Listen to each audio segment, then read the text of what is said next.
우리가 1년에 걸쳐서 동해안 도시탐방 꿀떡 세미나 시리즈를 해왔습니다. 그런데 오늘은 이제 이 대미를 장식하는 마지막 강인데요. 우리 북한의 청진이라는 도시에 대해서 우리가 함께 공부하도록 하겠습니다. 청진은 제가 평양에 있을 때 가보았던 도시거든요.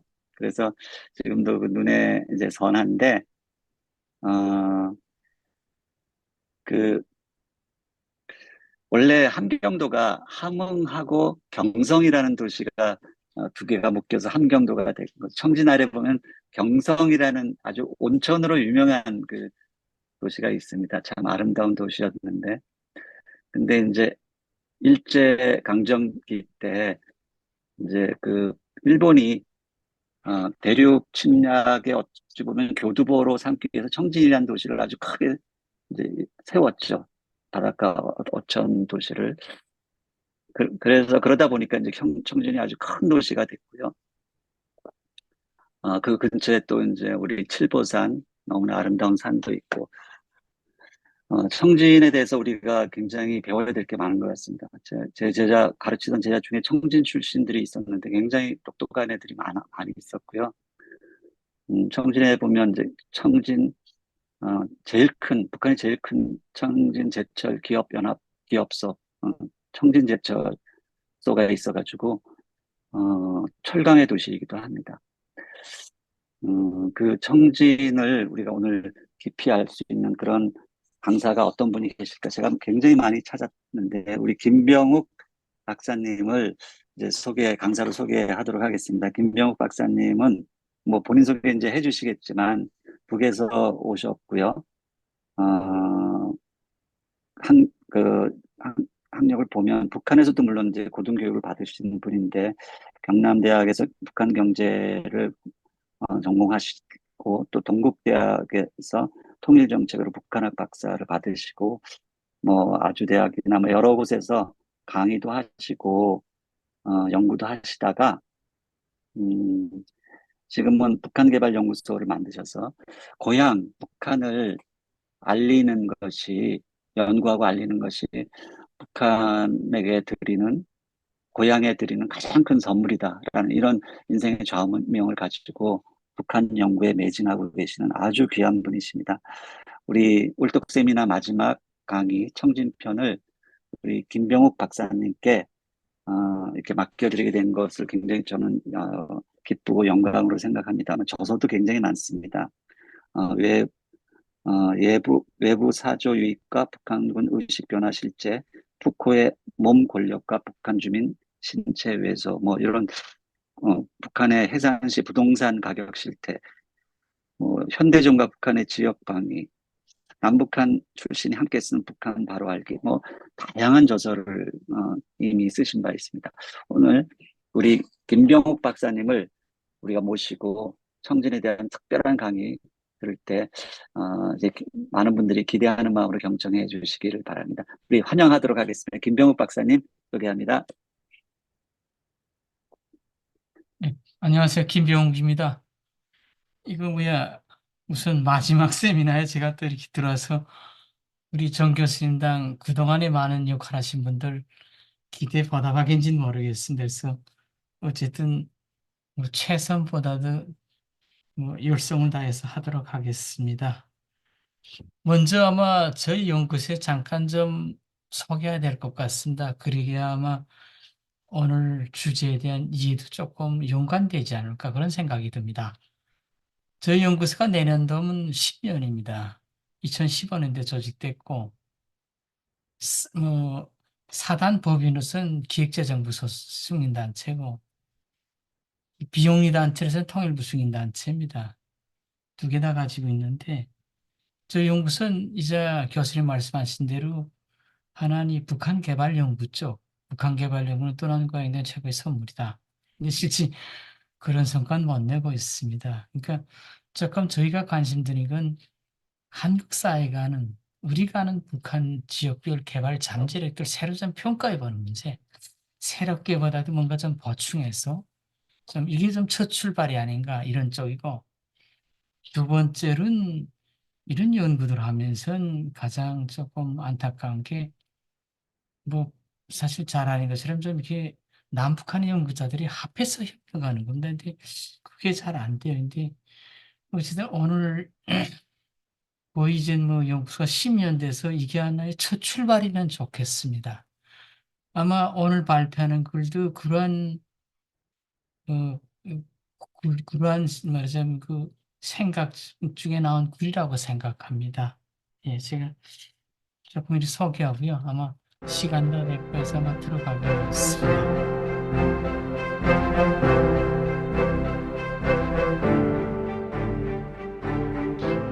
말 그대로 총진의 어제와 오늘 제가 보니까 이렇게 앞에 분들 이렇게 강의 자료들 쭉 보니까 뭔가 역사 쪽을 많이 짚어요. 그래서 저도 좀 이번 게 이런 공부를 좀 해봤습니다.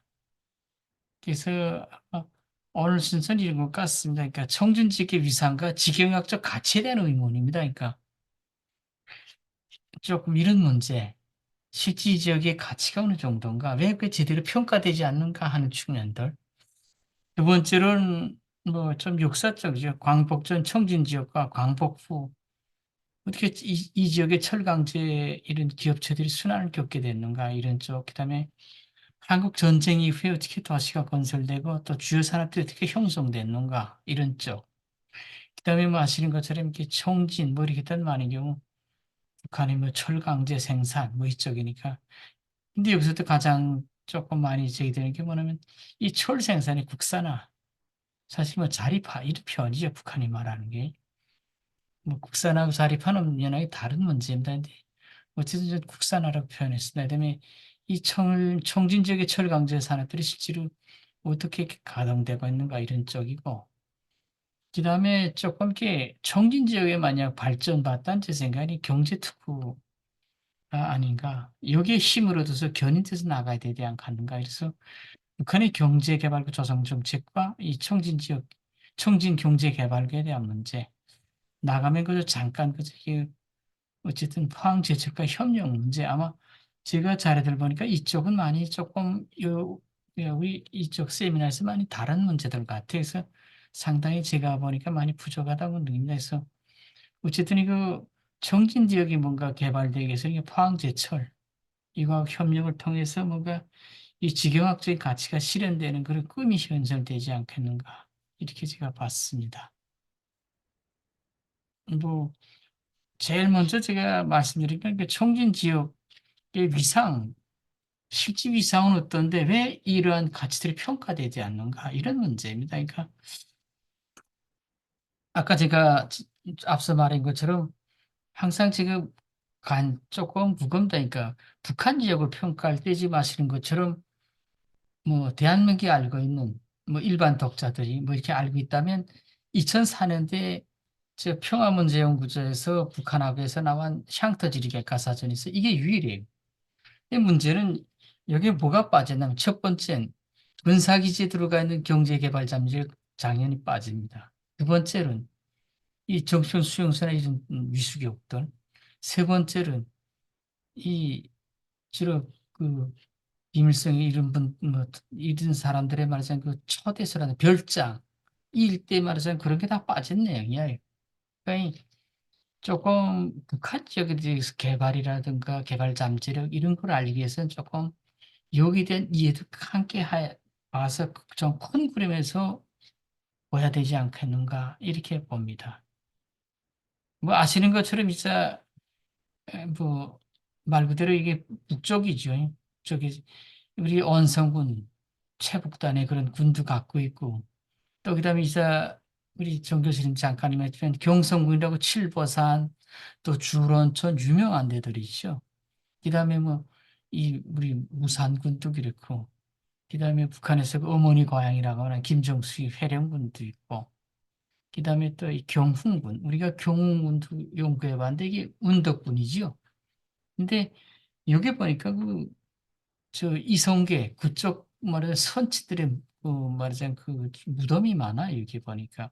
근데 아마 북한 당국에 관심 없는 것 같아요 개발하는 게. 그다음에 또 뭐 이자 우리가 길주라든가 우리가 뭐 미사일 올라가 화대 또 명천 또 이런 김책시 뭐 이런 지역이 조금 그렇게 하고 자꾸 조금 이걸 논하면서 제가 조금 이렇게 경제적 가치보다도 지경학적 가치에 대한 개념적 문제 아마 그런 것 같습니다. 지경학적. 일단 보시는 것처럼 이건 결국은 지리적 요소가 경제에 미치는 영향이죠.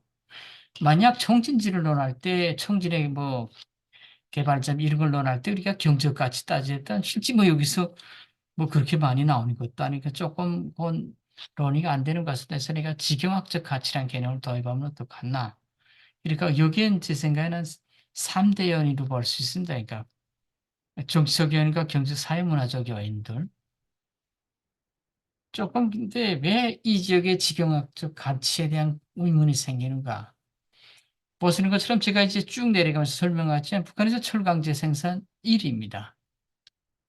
뭐 북한의 군수산업 결국은 철이지요.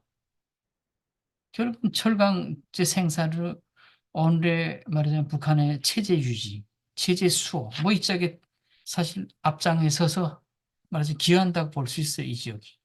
두 번째는 북한이 가장 이거 애먹고 있는 이 주체철 생산, 이것도 결국은 일입니다. 생산, 그다음에 실제 공업화 행보. 제가 이번에 조금 이거 좀 공부하면서 좀 봤는데요. 제가 내려가면서 얘기 드리겠습니다. 그러니까 실제 북한 현장들에 도입되고 하는 건 이 총진이에요. 비록 딴 쪽에서는 어느 정도 싫어했지만. 그다음에 제가 이번에 그 이쪽 이 총진 쪽의 경제개발구가 있으니까 경제개발구 같은 거 보게 되면 북한 당기 지금 투자한테는 거의 한 투자 희망 금액 거기서 한그뭐 중간 정도밖에 안 되나. 이 일단 조성하는 데서. 근데 두 번째로는 이 운영하는 데 북한 경제 파급 효과. 여기서 내가 잘못해서 1위야요. 요거 1위야요. 그다음에 또 이 총진 같은 경우에는 우리 김책 제철연합기업소 이거 같은 경우는 우리 김책이 이름단 유일하게 그런 기업소지. 그러니까 북한이 기업소들 중에 제가 보니까 이런 개인이 이름다는 건 쭉 뭐 그런 건 쉽지 않아요. 이게 또 김책 인물에 대해서 제가 내려가면서 소개하는데 이런 단위입니다. 그러니까 어떻게 보면 이 단위가 많이 그 평가받을 수 있는 쪽인데 왜 그럴까 하는 겁니다. 먼저 이걸 봅시다. 잠깐. 북한이 4대 철강 기업입니다. 철강 기업들. 여기 아까 잠깐 말했지만 우리 이 재선, 제강, 아변 여기서 몽땅 월등하죠. 한 36% 북한 모든 철 생산량에서 이렇게 차지한다고 해요. 여기가. 물론 여기엔 무산, 강산 그 연간 그런 조건들이 많습니다. 이런 쪽들. 그다음에 여기 뭐 우리가 항해제철연합기업소라든가 청진지강서, 뭐 성진지강서, 연합기업소 뭐 이런 것들이 있는데 크게 이런 쪽들은 북한이 많이 선전하는 데 비해서는 크게 이렇게 생산 능력들은 낮은 쪽이에요. 먼저 우리 강선제강서 봅시다. 우리가 이 강선제강서 북한의 4대 연합기업소 하나지요. 이게 철마운동 발현지죠. 북한의 뭐 많은 경우 북한의 이런 대중운동론 할 때 대한민국의 그 새마을운동 논의인데 조금 그러니까 이 누가 지도하는가, 그다음 어떤 단위가 말하자면 그걸 주도하는가. 두 번째는 평가가 어떤 게 되는가. 우리 새마을운동 운동 때 우산 단위들 뭐 시멘트 해주고 드리고 이런 거하고 북한에서 이런 대중운동할 때 실제 당기 어떤 식으로 평가하는가. 그다뭐 여기하고 많이 뭐 비교가 안 돼갔지만 뭐 북한의 노동당 말하자면 이 땅을 들어가신 그런 말하자면 포인트가 나온다든가 두 번째는 뭐 북한의 이런 관광들 말하자면 관광할 수 있는 그런 말하자면 자격이 주어진다든가 사실 여기하고는 대비 안 되지. 그러니까 그런 쪽들 많이 달라. 그러니까 이 천리마 운동 같은 건 이게 58년대 북한에서 뭐 사실 여러 가지 대중운동이 있어요. 뭐 광복회 무슨 뭐 있자 문명 퇴치 운동이라든가 뭐 지금 최근에 삼대명 불빛 쟁취 운동이라든가 군에서 하는 뭐 오중 연대 쟁취 운동 뭐 이런 것들인데 이건 이 철마 운동은 이게 말하자면 여기에 대한민국에 뭐 사실 비교는 안 되지만 노조하고 비슷하게 여긴 직업 총동맹 여기서 주관한 거예요. 이렇게 하고 이 천리마 운동에 말하자면 이 처음으로 이거 한 사람, 이 사람이 진흥원이라는 사람인데 이 사람은 한국 전쟁 때 들어간 국군 포로예요. 포로 국군 이제 남한 출신 날 때 포로병에 일다가 포로 석방되면서 가서 결국 했는데 북한에서 아시는 것처럼 주민 통치 방식의 하나가 이렇게 어려운 생산 말하자면 작업장들 그다음에 이 주민들이 살기 어려운 말하자면 그런 쪽에 보내지. 그래서 북한의 이런 용광로 같은 거 얼마나 뭐 처리 힘들어야 말이 고했다. 이런 작업장들은 그때 당시 국군 포로를 됐다가 뭐 귀환병들 결국 이런 분들 많이 배치해서 이분들 결국은 거기서 결국 열성했죠. 일성해서 결국은 했는데 아마 이분이 아마 이런 귀환병이 아니었다면 좀 더 북한에서 아마 많이 선전됐을 거예요. 조금 제가 보니까 안타까운 쪽에 뭐 북한 역사에서는 그런 분인데 예, 뭐 아시는 것처럼 뭐 북한에서 이건 천리운동 같은 건 김일성이 때지요. 근데 김정일이 때도 그렇고 뭐 제2의 천리마운동 자꾸 이 천리마운동 집착하지. 그러니까 재미난 건 여러분들이 이렇게 아마 내가 시간 없어서 모르겠는데 57년도 이때 당시 북한이 내놓은 이 천리마 그림하고 지금의 천리마 그림은 달라요.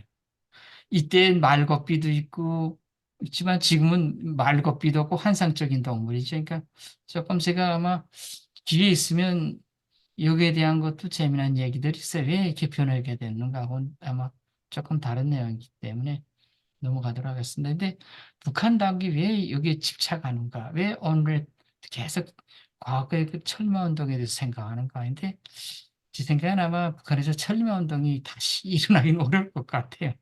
그러니까 그건 아마 여기 지금이야 당시 이 철마운동이 성공하게 된 비결 조금 여기에 대해서 조금 좀 알고 뒤가면 좋을 것 같습니다.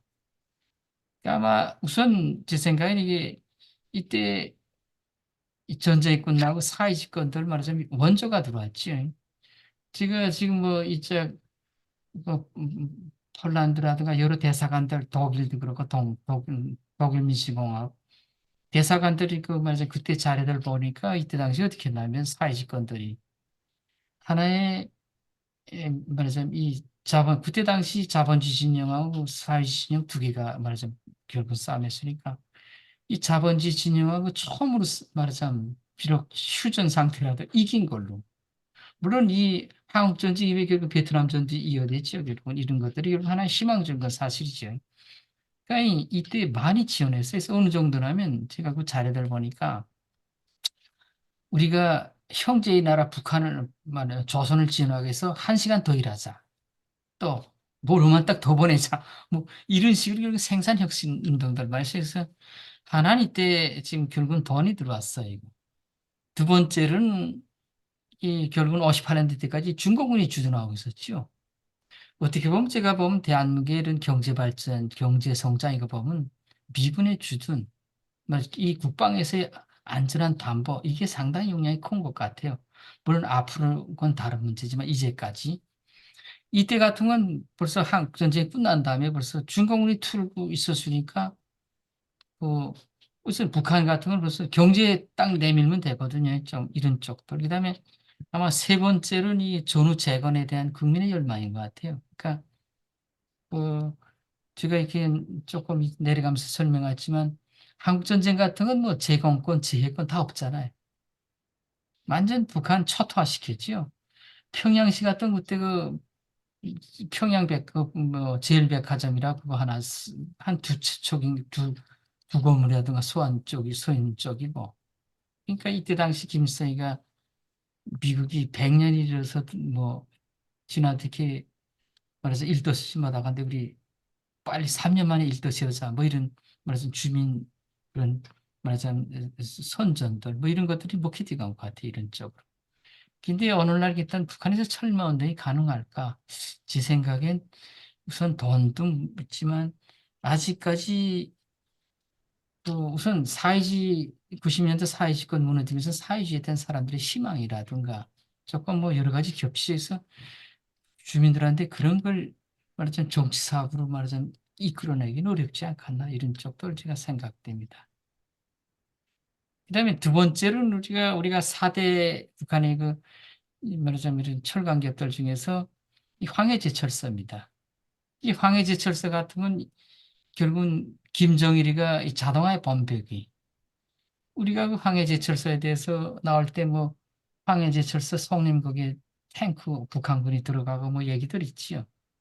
물론 글쎄 그렇게까지는 안 돼도 여기에 대해서 북한군이 진압한 건 사실이야. 그래서 제가 있을 때도 보게 되면 북한에서 어느 정도라면 이렇게 이때 당시 그 황해제철소가 군이 말하자면 진압했을 때 그때 당시 이 성림 쪽에 말하자면 출장자들 갔던 사람들 갔다 온 사람들 많이 조사하곤 했어요. 와서 무슨 말 하나 어디인가 뭐 상당히 또 이렇게 뭐 확대된 섬들이 있었죠. 어쨌든 근데 문제는 이 황해제철소 이거 또 김정일이가 또 이렇게 자동화에 번복을 냈었죠.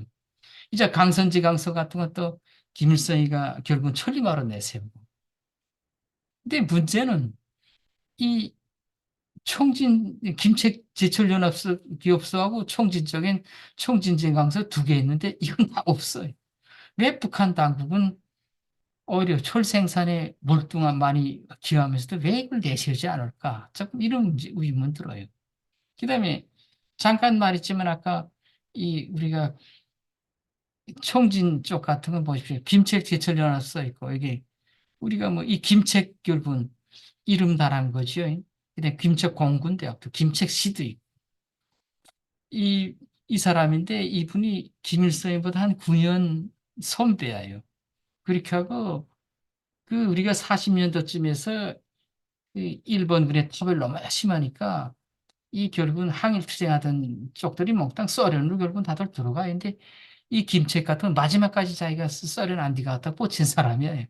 그래서 자료에 보게 되면 소련에서 저래 김책이 들어올 때 자리를 내놨대요. 그 사람은 그때 뭐 김일성이당 돌아가는 사람들은 882단 조직인데 그 자리까지 내놨대. 그리고 계속 들어오라 그랬고 그렇게 하고 그때 당시 계급들 봤던 김일성이나 이 사람은 윗급 대위야. 근데 이 김책은 소령했어요. 영급이에요. 그만 딱 말하자면 있던 사람인데 그래도 결국은 이렇게 북한에 들어서 진짜 김일성을 많이 떠받들었죠. 그래서 이 김정일이가 이렇게 김책형의 일꾼이 되자. 그러니까 그렇게 하고 또 이 김국태라고 이분의 그 아들 같은 경우에는 김일성 공업고등학교 북한에서 가장 최고 대학이죠. 그 정치대학인데 거기에 총장까지 계속 이 집안이 좀 났으니까 그만 딱이 말하자면 이런 사람의 이름이 들어가 있는 결국은 김책제철연합소예요. 근데 왜 여기를 평가해 주지 않을까? 그래서 제가 아마 이건 제 나름의 생각입니다. 그러니까 이 지역에 말하자면 이러니 지경학적 조건이 저평가될 쪽들. 아까 제가 정치적인, 경제적인, 사회문화적 연이다 그러지 않았어요. 그러니까 이런 쪽들. 그러니까 이건 당국에서 인위적으로 말하자면 그 지역 발전이 결국은 이렇게 줘야 되는 쪽이죠. 뭐 우리 대한민국도 있죠. 뭐 영남 지방, 호남 지방 뭐 하면 한때 조금 지역 발전 제반 사례들이 있는 것 같습니다. 이 보게 되면 이게 정치적 요인이 이 경제 변화면 결국은 경제 활동들이 억제되는 거. 결국은 지역에 대한 그런 이 예산 배분이라든가 이런 게 적어지죠. 뭐 사실 제가 북한에서 뭐 일정 기간이 있어봤는데 북한에서 이름이 특히 이렇게 지방산업 공장들 지금 김정은이가 지방공업 발전 많이 하잖아요. 그러니까 지방산업 공장들이 이게 현대화된 수준 보게 되면 평양시부터 시작해서 이렇게 가까운 쪽들이 더 잘 돼요. 한북도 같은 건 이러니 원자재 배치라든가 이런 데서 말하자면 많이 차이엇이 돼요. 뭐 이건 대한민국의 지역 발전에서도 많이 나타난 현상인 것 같아요. 그다음에 또 이 정치적이나 사회적 이 같은 교육 발전 제한시키고 또 그다음에 이 경제 이쪽 봤던 지역 발전에 대한 긍지감이라든가 이런 걸 결여시키고 이렇게 하고 또 보게 되면 총진지역 같은 건 역대적으로 조금 북한 당국이 무관심할 수 있는 조건들이 좀 나완 쪽 아닌가. 그러니까 북한 땅에서 인위적으로 하는 것보다도 어쨌든 지역의 그런 상황은 맞작용이 되죠. 그러니까 하나는 가장이 김일성이가 94년대 아니 84년대 이게 한번 쭉 한북도 일대를 돌아보면 한 얘기가 있어요. 그게 뭐냐면 자기가 이렇게 항일투쟁 같은 건 태어나긴 평남도에 태어났지만 빨산투쟁 같은 건 이 한북도 사람들이 했다고 하면서 한북도 사람들이 혁명성도 강하고 뭐 이렇게 많이 평가한 내용이 있어요. 그러니까 어쨌든 일단 북한 땅에 정권 수립한 다음에 아마 이 김일성에서 고문이 그런 거 같아요. 그러니까 빨산투쟁에 다 한북 출신들 많아요. 이쪽 출신들. 근데 이 사람들이 기가 세요. 모든 게. 그러니까 실제 보게 되면 이 인재라든가 이런 쪽에서는 아무래도 앞쪽 사람들이 많았겠죠. 실제 북한 정권 움직이고 경제 개발하려면. 그러니까 조금 그다음부터는 이런 아마 그런 좀 인사 배치들이 있지 않았나 이렇게 돼 있고 그다음에 김정일 때 간부사업들을 보게 되면 가장 북한에서 벌써 이 가장 높은 자리에 올라가는 김성 고등학교 들어가야 돼요. 근데 이때 당시 벌써 한북 출신들 1년에 거의 말하자면 입학해서 제한했어요. 북한에서 의대서. 그러니까 이게 또 역사적으로 보게 되면 우리가 58년도 가장 거의 8월 종파 사건 이때 같은 건 북한에서 벌써 이게 뭐 소련의 등이었고 또 중국의 등이었고 이런 종파들이 많이 파벌 쌓아냈죠. 이때 결국 이때 한북 출신들 이게 많이 나타났죠. 지방 할거지라든가 역사적으로 많이 이거 애먹었죠. 김수희가. 그다음에 또 우리가 60년대, 59년도 이때부터 시작해서 이게 군볼주의 최절정에 올랐을 때 이것도 또 한북 김창봉이랑 이때 많았고 최근 들어서는 우리 육군단 하나의 결국 군단이 결국 이렇게 다른 지역하고 해산돼서 겨방되는 그런 사건도 발생하죠. 그러니까 이런 것들이 결국은 북한 당국으로서는 하나의 이렇게 청진 지역의 한북 지역 쪽에 대한 좀 무관심 쪽 이쪽으로 되지 않았나 제가 뭐 이렇게 생각해요. 물론 이건 경제적 뭐 정치적 요인들이겠죠. 예, 계속해서 우리가 이 광복전의 청진 지역들 아마 이건 여러분들이 아마 조금 내용들이 다 알 것 같아요. 근데 제 생각에는 아마 일제가 이렇게 들어와 뭐야 강점했을 때 이때 당시 여기서 지금 자료들 보니까 이 종어리가 많이 나왔대요. 총은. 그래서 이때 결국은 일본에서 그 수산업자들도 많이 모여들고 또 그다음에 우리가 나남 지역에 또 일본 군들이 들어오고 이렇게 하면서 결국은 이쪽의 인구가 급작스럽게 증가한 걸로 보고 있어요. 그다음에 우리가 이 청진 지역의 개발인데 제가 보니까 결국은 이 청진 지역은 하나는 이 북쪽이나 이쪽으로 러시아를 견제하고 이 동쪽은 또 중국 침략 그러니까 이 군부지요 일제히 군부하고 결국은 자본 세력 결국은 아마 공동 이해관계로 해서 이게 개척되지 않았나. 이거 제가 쭉 잘해보니까 제일 먼저 항만. 우선 뭐 물어야 되니까 항만 건설이 그다음에 이런 게 교통 인프라들 이렇게 돼 있고 그다음에 이게 쭉 그저 건설되는데 아직까지도 북한에서 있죠 한북 지역의 소철계 쬐끄만 철계 같은 건 그 레르들이 아직도 일제 때 그대로 쓰고 있어요. 아직 교체하지 못했어요. 있잖아요. 백무선이라든가 이런 쪽들. 그러니까 상당히 뭐 결국은 일제 군대에 뭐 식민지 군대에 대한 평가죠. 이런 것들이 결국은. 그래서 결국은 조금 이렇게 개발되기 시작한 쪽입니다. 그다음에 아마 일제가 이때 아마 관심 듣고 하시는 것은 이게 철강제 생산 쪽들 여기입니다. 여기서.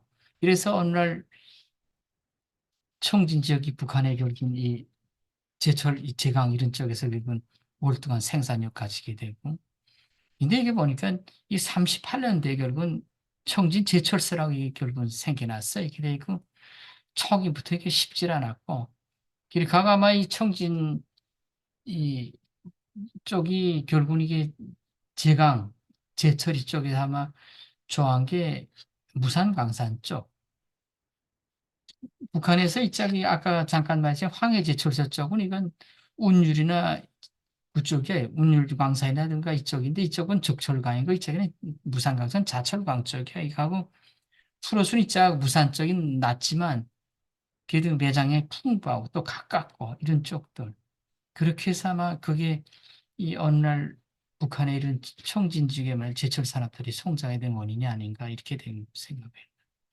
그다음에 제가 보니까 이 청진 지역의 철강세 산업들 결국은 해방직에 세 차례 순환됐고요. 그래서 아마 보시는 것처럼 이게 뭐 일제가 결국은 이거 몽땅 빼가고 또 그다음에 그 용선로에다가 샘물 말하자면 그대로 난 채로 결국은 도망가고 이런 쪽도 있었고 두 번째는 이 소련군의 결국은 일본 물자들 빼갔는데 근데 이때 유엔저 사단이 이게 말하자면 그 여기 조사한 대함은 그 동독 우리가 2차 세계 때가 독일에서 끌어간 거나 이런 때에 비해서는 적었대. 그러니까 여기에 원인 하나가 난 스탈린이 그때 그 소련 그 사령관한테 스톱하라고 그런 명령 내린 거 있어. 그러니까 제가 왜 그랬겠나 생각해 보면 이 지금이야 아까 이게 청진 긴책제철소 같은 거 보게 되면 이짝 왼쪽하고 우쪽하고 이렇게 달라요.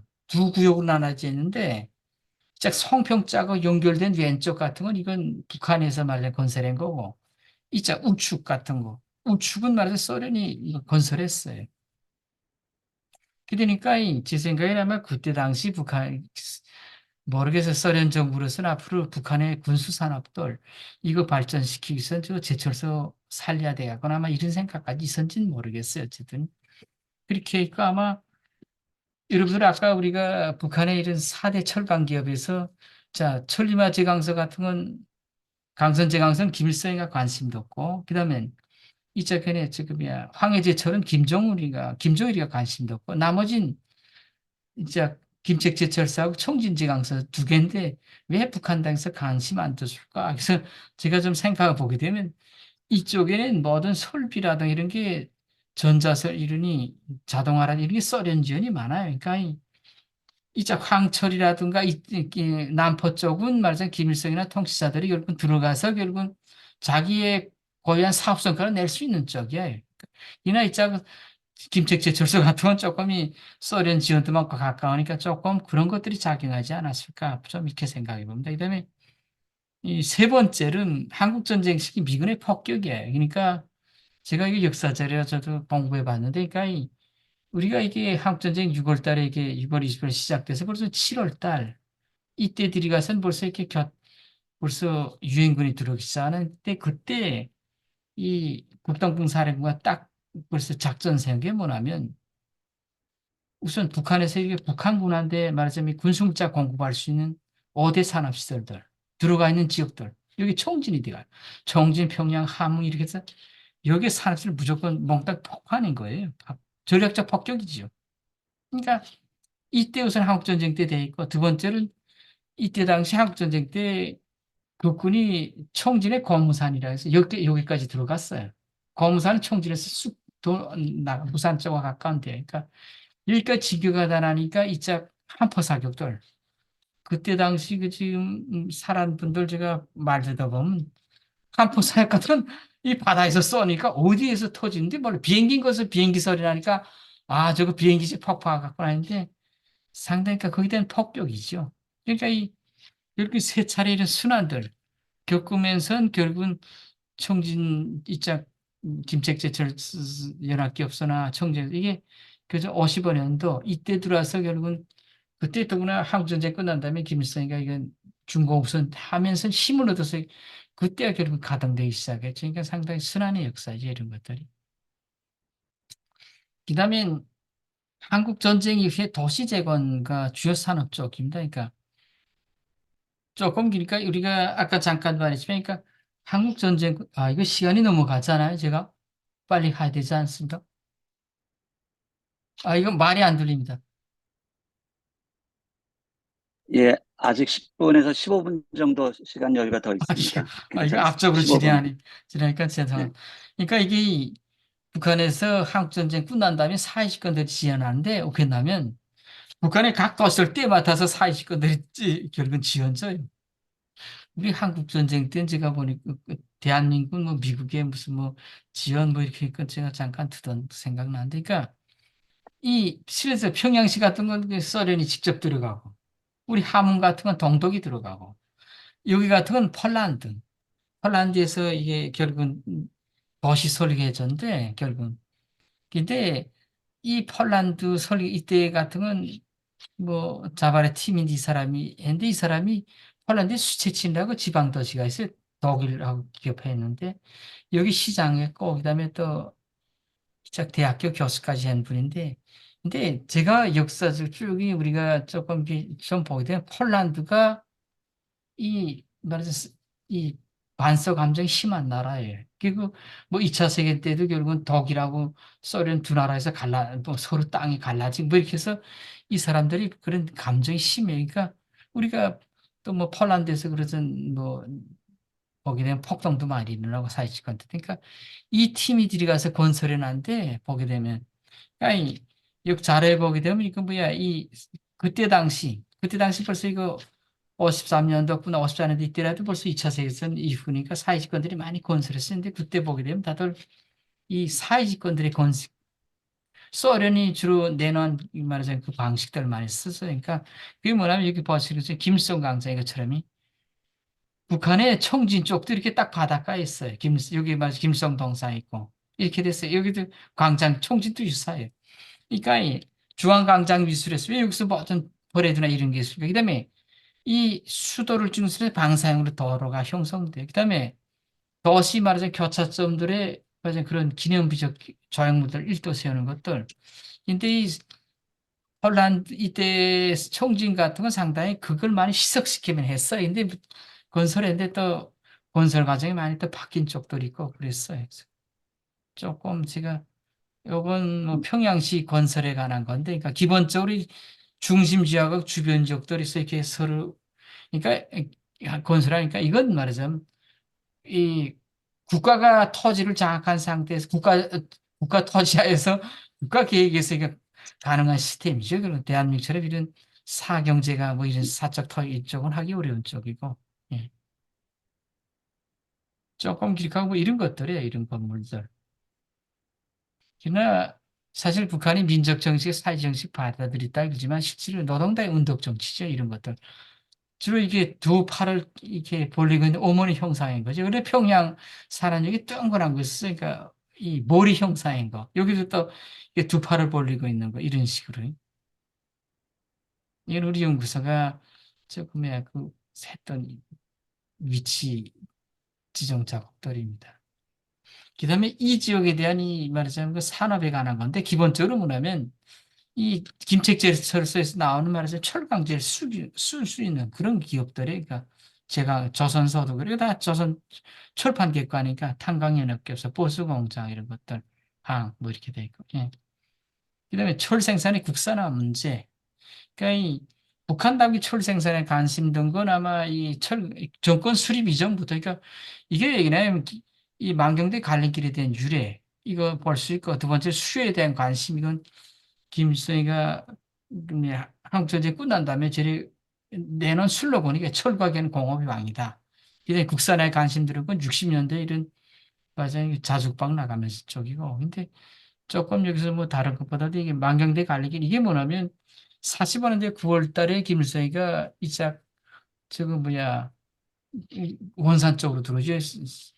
구전에 뭐 이미 다 소련당해서 해방된 거고 9월 달에 들어와서 10월 달에 말하자면 개선 연설을 한 다음에 여기 자기 말하자면 강선제 강서 가게 되는데 이짝 가는 길이 어떻게 된다면 하나는 강선제 강서가 남포인데 만경대 구조가 같이 있으니까 하나는 갈라지는 길인데 하나는 강선제 강서 가는 길이고 하나는 이짝 자기 집으로 가볼 수 있는 거죠. 그러니까 김일성이가 이때 이 갈림길에다 차 세우고 그때가 부관한데 뭐, 본인도 사실 생각 많죠. 그러니까 저기 뭐 자기가 20년 만에 지금 가보게 되는데 북한대가 가서 결국은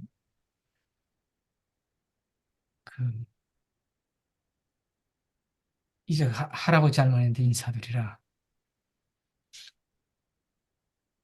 그래서 간기대에서 여기에 대한 뭐 노래라든가 뭐 이렇게 많이 나와요. 그다음에 북한이 한국 전쟁 끝난 다음에 이 자기네 철강제 벌써 중공업 위주로 나가려니까 그다음에 벌써 군수공업 하려니까 철강지 수요가 많아서 그다음에 철강 기계는 공업이 왕이다. 이런 거 내놓은 식 맞고 그다음에 60년대에 북한이 짝 결국은 어떻게 됐냐면 짝 그때 당시 사회 집권에서 그 말하자면 세부라고 경제 허상 뭐 이사회라는 거 해가지고 뭐 몽골 노인 뭐 때문에 축산만 하라 체코 노인 뭐 기계만 생산하라 뭐 이제 분업했어. 근데 북한이 우리는 안 하겠다. 이렇게 되니까 결국은 경제 제재 받고 하면서 결국은 이때 이거 우리가 철 생산 국산화해야 돼 갔다 하면서 이제 바짝 붙였죠. 그러니까 어떻게 보면 북한의 경제 제재는 하나의 북한 정권 수립 60년도 이때부터 결국은 자본주의권에서 아니라 사회주의권에서도 시작됐다고 볼 수 있어요. 경제 제재.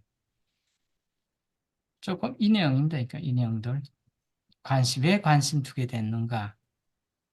그래서 이거 관심 두는데 2009년도, 그러니까 이게 제가 보니까 철 생산하는 데는 두 가지 방식이 있어요. 그러니까 하나는 이 짝이 지금 용광로에서 만드는 방식, 하나 산화철, 회전로에서 만드는 방식, 두 가지 방식이 있어요. 근데 북한이 이게 자꾸 철 생산 이거 지금 자립하려는 건 이 북한 뭐, 지금 뭐냐면 철을 녹이려면 이 석탄이 들어가야 되는데 이 무연탄하고 그다음에 욕청탄 세 번째는 갈탄이 있어요. 근데 이 북한엔 무연탄하고 갈탄은 이제 욕청탄이 없어요. 욕청탄을 탄화시켜서 콕스로 만들어야 되거든요. 근데 이거 기본 콕스인데 이때까지 기본 많은 게 이제 러시아나 소련 쪽이 중국 쪽이 많으니까 이쪽에서 계속 수비에 들어왔는데 이게 결국은 뭐 외화도 그렇고 또 제대로 안 들어오니까 이거 하려고 그랬는데 그래서 이거 많이 했으니까 2009년도에 당시 그 성공했을 때 이게 이걸 어디서 했냐면 지금 지금 청진에 있는 성진제강소에서 성공한 거예요. 그래서 당시 김정일이가 이거 핵실험보다도 더 위대하다. 앞으로 더 만들어야 되니까.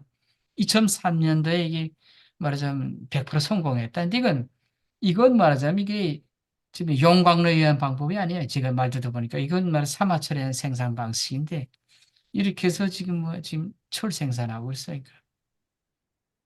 그다음에 이거 총진 개발과 관한 문제는 제 생각에 음, 조금 궁금하다. 그러니까 지금은 북한에 이 김정은이가 들어가선 2010년 집권 초기는 아마 김정은이 그 생각인 것 같아요. 그러니까 외자를 끌어들여야만이 경제를 발전시켰다. 그래서 김일성이가 김정일이가 중앙공업 지방공업 병진이지만 김정은이란 건 중앙특구하고 지방특구 병진.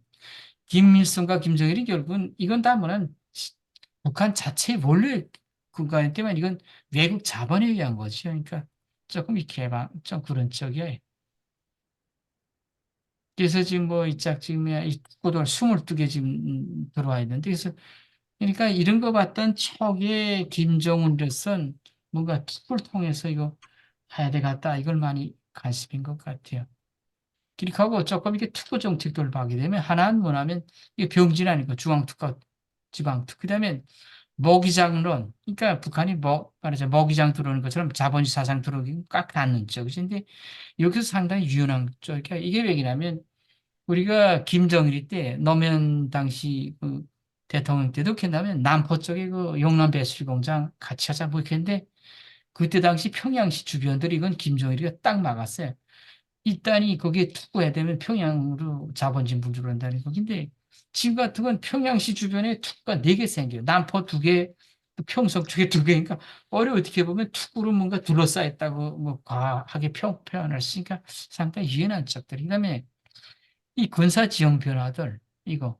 왜냐면 우리가 남포 특구 같은 거 되면 벌써 이게 서해사령부 같은 거 그다음에 이짝 뭐 고옆에 그 조선소 소해 조선소 같은 건 남포 조선소 같은 건 함선만 그러다 뭔가 위치가 축소되거나 이렇게 돼야 돼. 그다음에 북한이 진짜 우리 백령도 가까운 강영 경제개발구 같은 거 국제 말해서 럭식 시범지대라고 만드는데 이거 하려면 그쪽에는 벌써 해안포 부대라든가 뭔가 이게 그다음에 또 해군전대 같은 거 뭐죠 그런 이동 작업들이 이동 군사기지가 이동되거든가 뭐 이런 쪽들 제기되니까 물론 글쎄 이게 쉽지 않은가 하는데 이 강령 같은 아직 최근에 김성종합대학에서 여기서論文도 발표하고 직접 이게 하고 있어요. 그러니까 지속적으로 추진하려고 하는 건 사실인 것 같아요.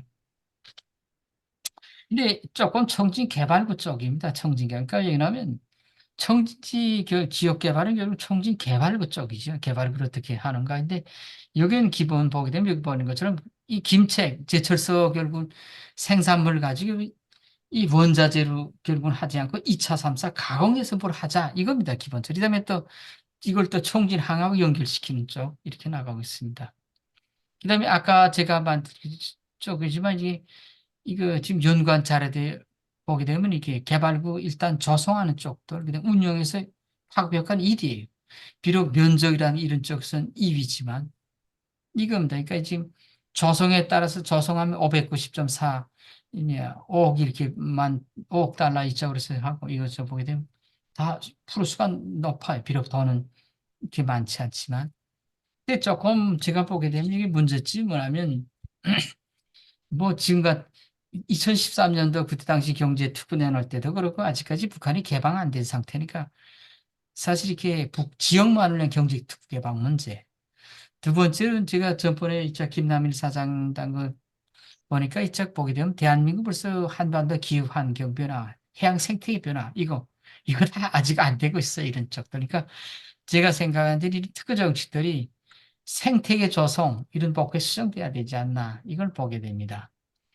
조금 제가 기던 이 총진지의 지경학적 가치 같은 거 이런 것들이 조금 이렇게 포항제철 같은 제철 분야 실현하는 게 어떻나.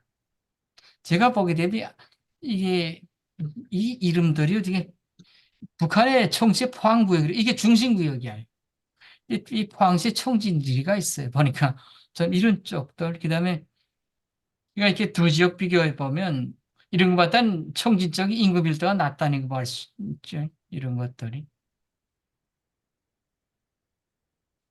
그다음에 조금 제가 조금 보게 되면 아마 이건 이미 런닝된 쪽입니다. 그러니까 철강지 원료 안정적으로 수급 보장하는 문제들, 그다음에 기술 교류하는 쪽들, 그다음에 좀 수평적인 산업 구조 형성하는 쪽들 아마 이런 쪽 얘기들. 예, 아마 이런 것 같습니다. 그러니까 제가 마지막으로 말씀드린 건 그럴 것 같습니다. 그러니까 이 청진 지역이 결국은 이게 지금 그저 철강제 소재 위주 산업이죠. 이게 결국은 앞으로 가공적으로 하려면 지경학적 가치가 제대로 드러내고 또한 이 청진 경제 투구 이걸 발전시켜야 되지 않나 이겁니다. 예, 이상입니다. 제가 말씀.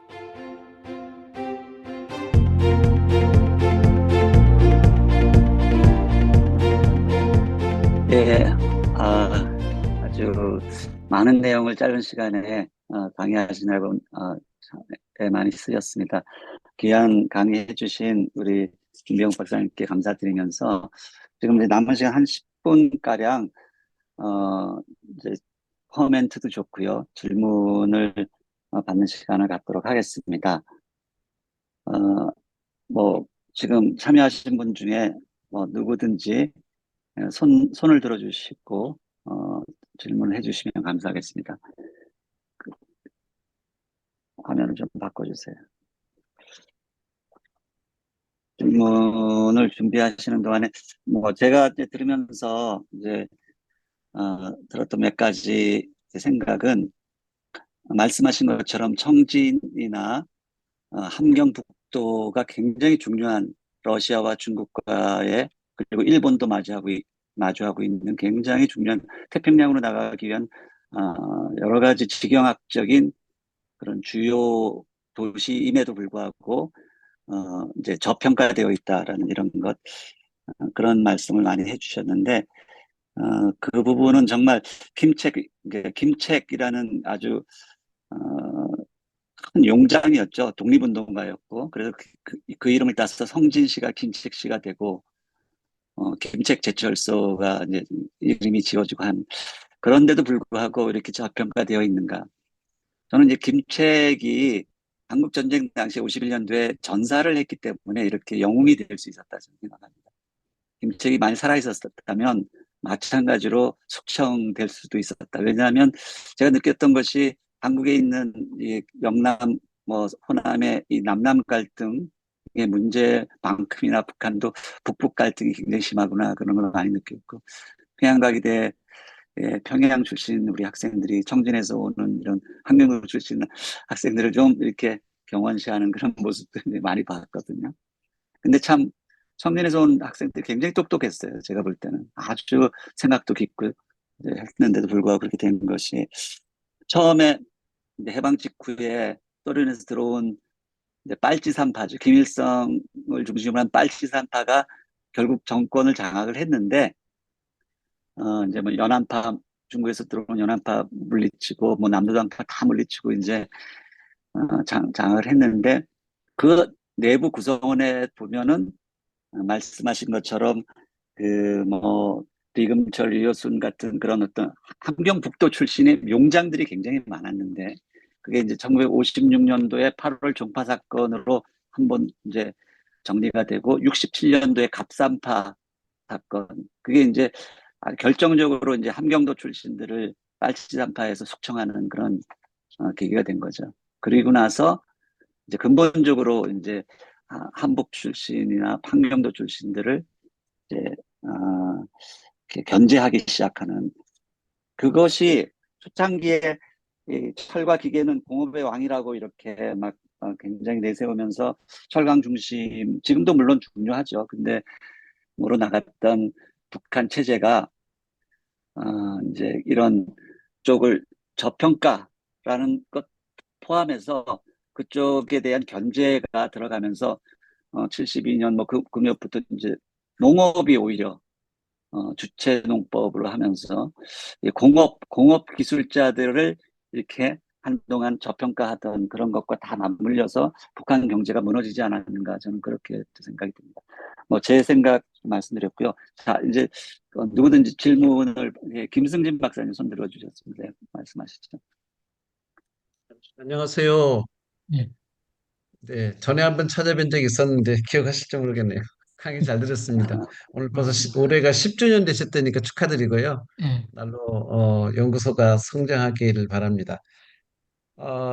이제 마지막 그 슬라이드 중에 그 북한에 당연히 관심이 경제적인 거고 무관심은 뭐 해양 특구나 기후 환경이라고 그랬는데 지금 남북 관계가 이렇게 꽁꽁 얼어붙어 있는 상황에서 그래도 새로운 남북관계 형성을 위한 유엔의 SDGs 지속 가능 발전 이거 협력 방안이 혹시 있는지 어떻게 보시는지요? 이 부분에 대해서.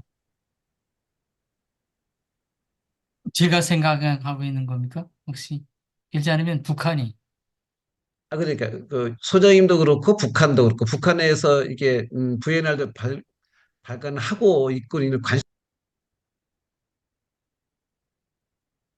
내가 음속으로 했네요. 음, 그래서 지금같이 남북 관계가 지금 경색되어 있는 상황에서 이거 연결 고리를 찾을 수 있는가? 이 연구를 좀 많이 하고 있더라고요, 주변에서요. 지금 뭐 여기저기서 하고 있는데 소장님 어떻게 생각하시고 또 혹시 이런 소식을 접하셨거나 북한에서도 어떻게 보고 있는지요? 예. 제 생각엔 우선 북한이 만약 협력하려면 뭘 가장 원하는가? 그거지요. 만약 협력하려면 북한이 원하는 걸 줘야 되잖아요. 원하는 걸. 물론 국제사회 요구도 좋아요. 그러나 처음에 만나면 그래도 그 사람들이 가장 먹고 싶은 걸 줘서 그 다음엔 조금 좀 하지 않나. 가장 원하는 게 뭘까? 전 그렇게 생각합니다. 그러니까 그런 시각에서 볼 때 지금 뭐 저 주체철 생산한다고 하지만 저희가 지금 뭐 이제 생산 원가가 많이 들고 품질이 그 좋은 거로 평가 안 돼요. 원가가 많이 들고. 그러니까 조금 우리 그 포스큐난 파이낸스 공법이라든가 이런 기술적인 게 하나에 조금 그게 마중물이 되지 않을까 북한으로서는. 근데 물론 또 이런 건 또 이렇게 또 생기는데 그러니까 이건 또 결국은 북한의 군수산업적으로 연결되기 때문에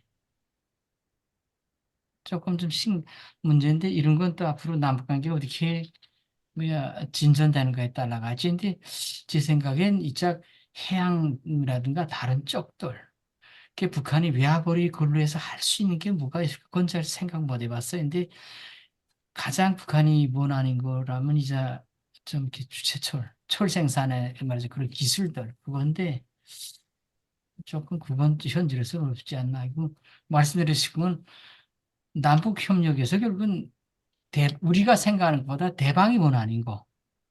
그게 맞춰주는 게 옳지 않나. 그걸 뭔가 탐구하는 게 옳지 않나. 그걸 좀 말씀드리고 싶습니다. 예, 이제 저기 네, 감사합니다. 김희석 총장님 질문 잠깐 듣기 전에 이제 철강 이쪽은 제 전공이기 때문에 제가 짧게 코멘트만 하면요.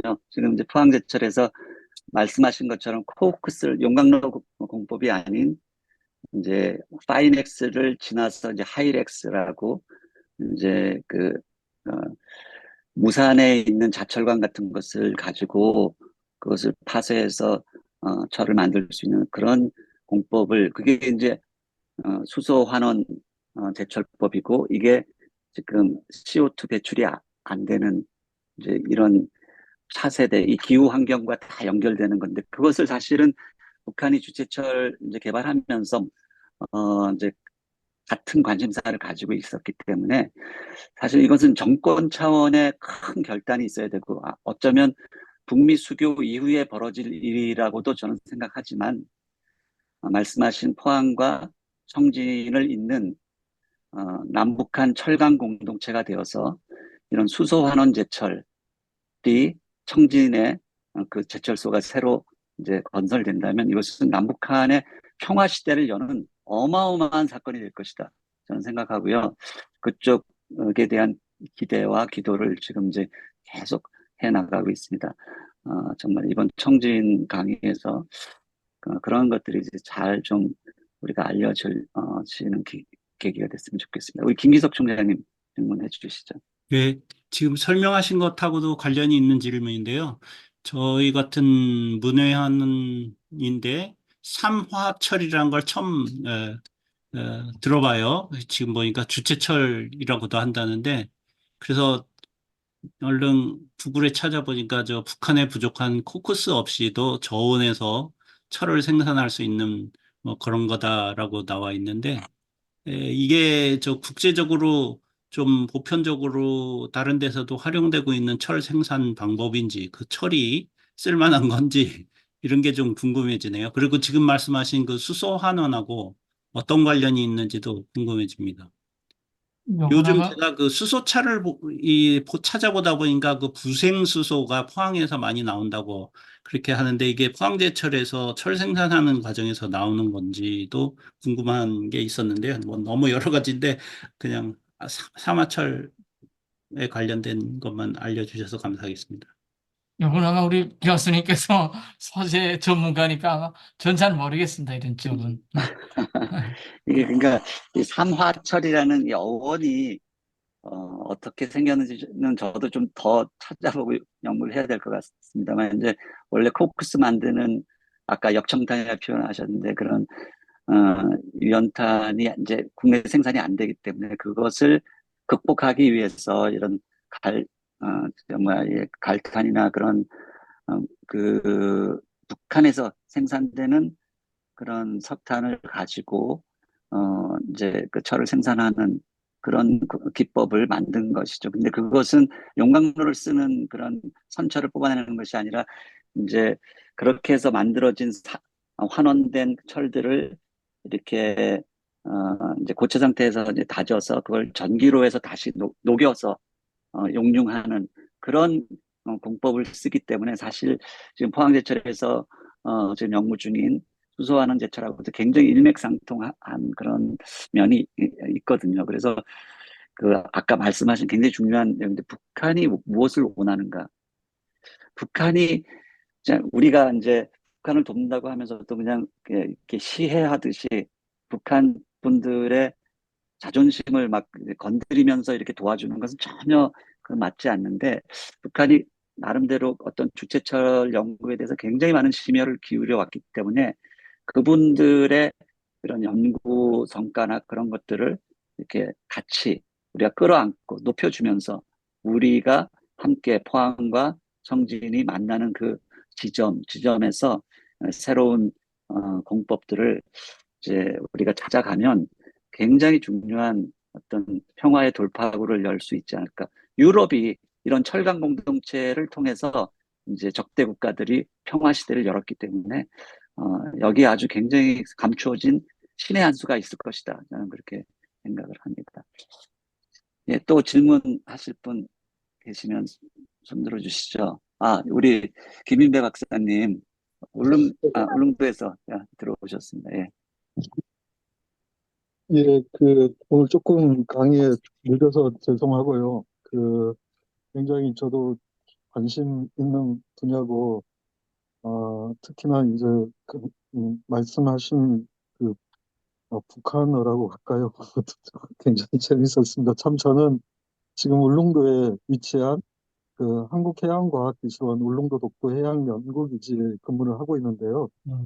저는 기본적으로 전공 분야가 이 동해 해양 수산 자원이랄지 환경 뭐 이런 연구를 하고 있어서 개인적으로 동해안에서 원산 청진 이쪽으로 굉장히 조금 관심이 많습니다. 그래서 간단하게 여쭤보고 싶은 거는 이제 두 가지가 있는데요. 첫 번째는 그 우리 말씀하셨지만 지금 북한이 무엇을 원하는가가 굉장히 핵심이라는 생각이 들고요. 그럴 때 있어서 저는 해양수산 자원 쪽으로 관심이 있어서 지금 동해가 거의 전 세계 바다에서 가장 빠른 속도로 아열대화가 되고 있습니다. 최근 몇 년간 굉장히 빠르게.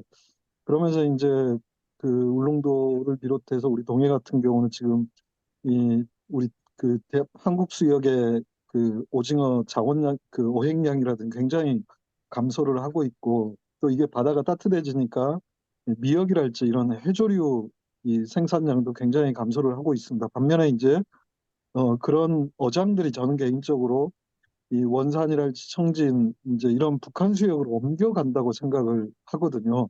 그래서 제 생각에는 이런 기후 변화, 해양 환경 변화에 따라서 이 수산 자원의 생산력이 북한 바다에 굉장히 보다는 굉장히 높을 거다.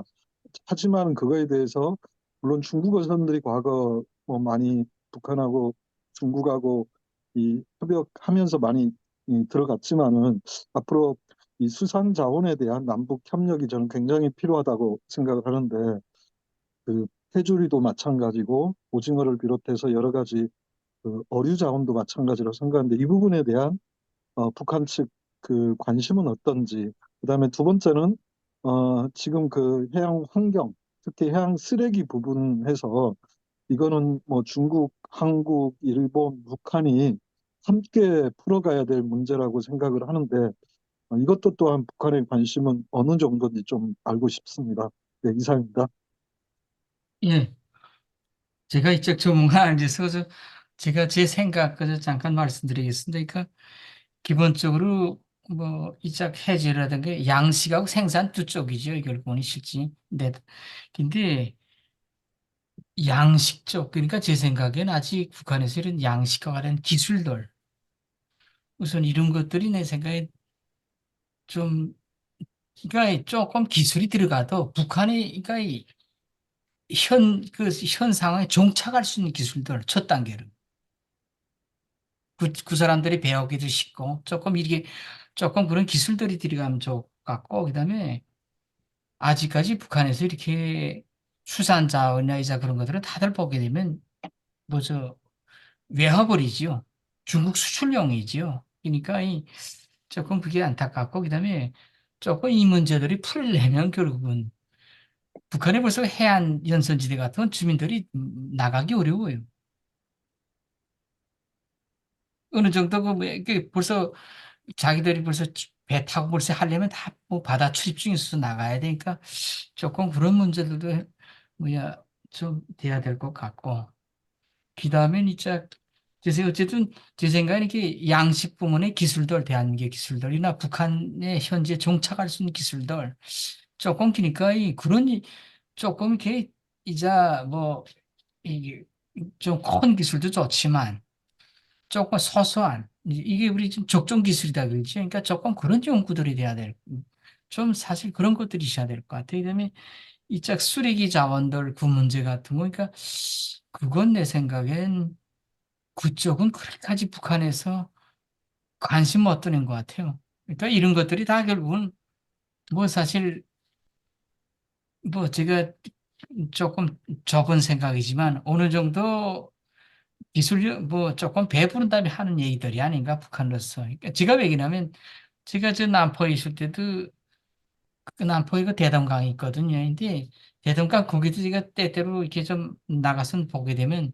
거기들 이렇게 죽어서 결국 또 다니고 이렇게 왜나 결국 공해에서 막고서 폰에 가리니까 조금 그런 것들 많이 보곤 했는데, 그러니까 이런 것들이 결국은 북한 자체의 번개군 어려울 것 같아요. 그러니까 이런 것들은 조금 이렇게 좀 국제사회 지원이라든가 그런 속에서 조금 해나가면, 그렇다고 해서 북한도 정책적으로 그렇다고 해서 그걸 받아들이지 않는 나라는 아니거든요. 그러니까 조금 그런 게 있어야 되지 않겠나 이렇게 생각해 보게 됩니다. 제가 어쨌든 다음번에 좀 공부해서 좀 더 그런, 그러니까 그 외에는 이제 기술 자료들 봤다 알 수 있죠. 어느 정도 나왔다는 거. 예, 좀 말씀드리는데 죄송합니다. 오늘은. 예. 아이, 고맙습니다.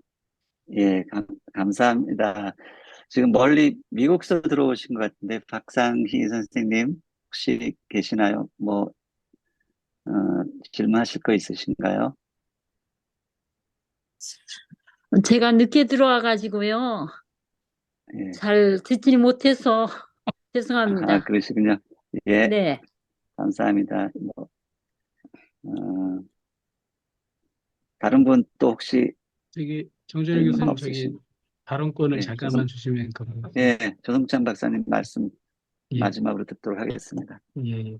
저는 질문은 아니고요. 이제 강사님께서 마지막에 이제 북한의 기후위기 대응에 대한 어떤 무관심을 말씀하셨는데, 근데 저도 남북 협력 관점에서 뭐 SDG도 들여다보고 그랬는데, 사실은 SDG보다 북한이 기후위기에 국제사회의 기후위기 대화에 참여하는 역사도 깊고 진정성도 사실은 더 있다라는 걸 확인을 했거든요. 그리고 최근에 이제 북한의 2021년 북한 지역발전법의 내용을 보면 지역 단위에서의 기후위기 대응을 어떻게 할 것인가에 대해서 자세하게 나름 체계적으로 이렇게 정리가 된 걸 보면서 어, 남북 간의 해양을 둘러싼 어떤 기후위기는 굉장히 중요한 전략이 될 수 있다 이런 생각을 하고 있습니다. 이상입니다. 예, 코멘트 감사드립니다. 음. 자, 그러면 오늘 마지막 강의 청진편 강의해 주신 우리 김병욱 박사님께 다시 한번 감사드리고요. 네, 점심시간이 지났기 때문에 가까이 있으면 같이 식사를 가면 딱 좋겠지만 좀 아쉬움을 달래면서 우리 동해안 도시탐방 울독 세미나, 우리가 지난 1년간 딱 12개 도시를 돌았습니다. 그래서 저희가